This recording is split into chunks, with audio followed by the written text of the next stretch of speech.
Grain filling can be a really confusing topic if you're new to it.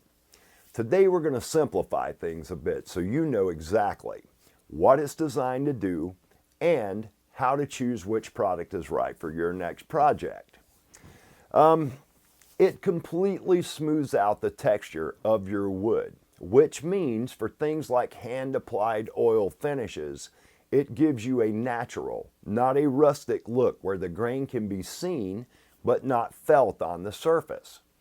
For painted or opaque style finishes, it gives you a perfectly smooth starting point which can then be primed and top coated. That's what it's for. Start by deciding which finish you want and work backwards from there. That can automatically eliminate some of the choices you have right from the very beginning. And with that in mind, let's take a look at some of the available product options. First up is this water-based wood putty type filler. This is a truly universal product. You can use it to fill knots, cracks, and I don't think any wood shop would be complete without some of this lying around. It can be used under virtually any top coat. There are stipulations, we'll mention those in a moment. It's very easy to apply. 20% water to thin this down a little bit and you've got yourself a really great grain filler. Easy to clean up after as well. One of the best things about this is it dries really quickly, 15 to 30 minutes under normal circumstances.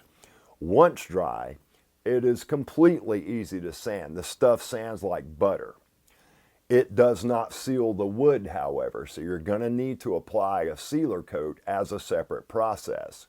It's minimally sensitive to climate variables, whether that be temperature or humidity. You don't want to use any of these products if it's below freezing in your shop or if it will be below freezing before these have an opportunity to dry.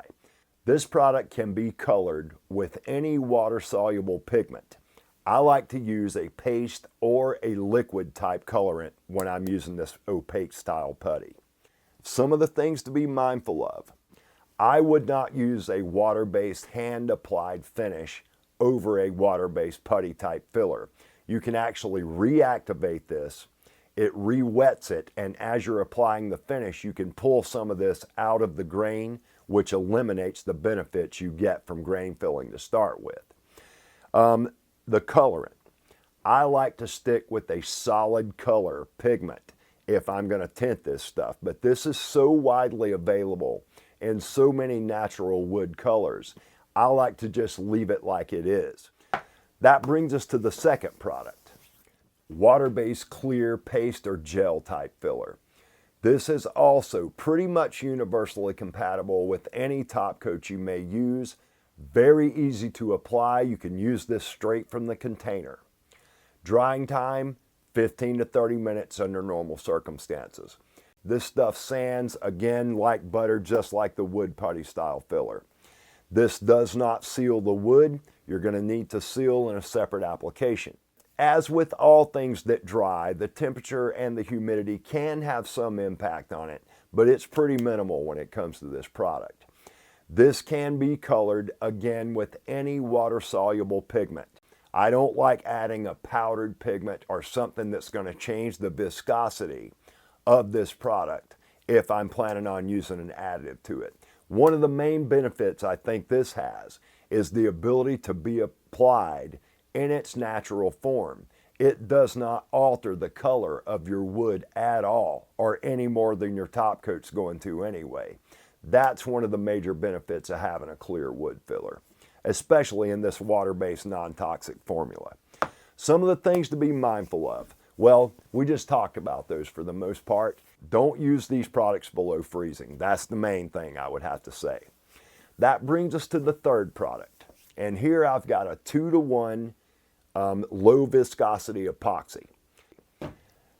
This can be used under any top coat. I've tried it under everything. It's easy to apply, but a little bit more difficult than the water-based products will be, simply because you have to mix this. You need to pay attention to the ratio that you're using, follow the directions. Drying time on this product is variable based on the formulation that you order. Epoxy is normally available from 30 minutes on up to a 24-hour cure. For grain filling, I like to get a 4-hour or less cure on the epoxy, even though I'm probably going to give it 24 hours to dry anyway. This, if it's fully cured, is very easy to sand. One of the main benefits to using epoxy is it does seal the wood as you're applying it. So that's a huge benefit and a huge time saver. It is sensitive to the climate. If it's super humid or super cold in your shop, or better yet, both, it is going to slow down the curing time on this. Colorants. This is probably the most broadly versatile product when it comes to additives. You can put pearl powders in this, metallics, glow in the dark, neons, you name it. This is a truly useful product if you're going after some of those special effects that you can achieve by using some of those additives. That brings us to the fourth and final product. I don't have an example of this because I don't use this in my shop, but let's run down the list and you guys can make your own choice. Oil-based filler can really only be used under an oil-based finish, in my opinion. While it is decently easy to apply, it is really slow to dry. It can take it over a day or over 24 hours to fully cure. It is easy to sand once it's cured completely. It does not seal the wood. There's not enough of a liquid component in that oil-based filler to handle any sealing properties. It is widely sensitive to climate variables. You don't need anything slowing that down, so pay really close attention to the climate in your shop and what that's going to be throughout the curing or drying process. It can be colored, but you've got a really limited option range when it comes to that because it needs to be an oil-soluble product. You could put wood stain or something like that in it, but the fact that so many of these products are already available in natural wood colors, I don't think I'd start trying to play around with coloring oil-based wood filler. That's just my thinking on that. But if all you ever use is an oil-based top coat, you're absolutely fine, and it's a completely viable option to use an oil-based filler on your project. So I say go for it if that's the case. The reason I don't use oil-based filler, number one, because of the drying time. Number two, because I always worry about adhesion or bonding issues causing me problems with some of the multiple top coats that I use in my shop. I want to pretty much be able to rest assured that my top coat's going to stay bonded to the surface for a long time. I just don't feel like I have that comfort that comes with knowing that when I'm using an oil-based filler. Typically, you're going to want 2 rounds of grain filling to get things perfect. And I would say go with whichever is the easiest option based on the finish you're after, the type of climate you're in, and whether or not you want to use colorant. The most foolproof products that I have found are listed in the exact order that we've just gone through these in. While I will say that the 2 water-based products that we listed first are pretty much the same. So they could be interchangeable for 1 or 2. Considering I like a gel-based clear grain filler better, I would list it as the first option, then the wood putty, then the epoxy. If any of you are interested in seeing how to actually apply grain filler, stay tuned to the channel. We will be releasing tutorial-style videos that cover that subject and many more. Hopefully you've gathered the information you need here today to make an informed decision about which of these products is right for your next project. Gio and I met through this community. This whole idea was born from this community.